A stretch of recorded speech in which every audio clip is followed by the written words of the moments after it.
మహేష్ బాబు సినీ కెరియర్లో classic movie అంటే మురారి అని చెప్పవచ్చు.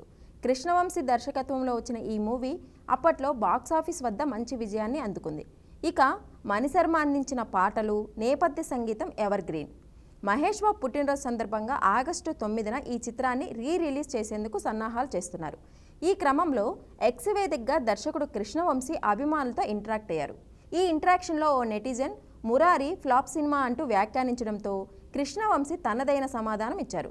హలో అండి, నేను మురారి నిర్మాత రామలింగేశ్వరరావు గారి నుంచి 55 లక్షలకు 5 ఏళ్ల పాటు తూర్పుగోదావరి జిల్లా హక్కులను కొన్నాను. ఫస్ట్ రన్లో 1,30,00,000 కలెక్షన్స్ వచ్చాయి. ఒకవేళ వసూళ్లే ప్రాతిపదిక అయితే సినిమా ఫ్లాప్ లేదా సూపర్ హిట్ మీరే నిర్ణయించుకోండి సార్, ధన్యవాదాలు అని అన్నారు. అంతేకాదు, మురారి మూవీకి తెలుగు ప్రేక్షకులు చూపిన ఆదరాభిమానాలు ఎప్పటికీ మర్చిపోలేనన్నారు కృష్ణవంశీ. మహేష్ బాబు అమితంగా ఇష్టపడే చిత్రాల్లో మురారి కూడా ఒకటని తెలిపారు. కొందరు వ్యక్తులు నెగిటివ్ కామెంట్స్ చేసినా మనం కంట్రోల్ పాటించాలంటూ ఓ నెటిజన్కు సమాధానం ఇచ్చారు. వాళ్ళ బతుకులవి, మన సంస్కారం ఇది, వాళ్ళని క్షమించండి, వదిలేయండి, ఎవరినీ కించపరచవద్దు, అర్థం చేసుకుని దయతో మెలగండి అంటూ చెప్పుకొచ్చారు.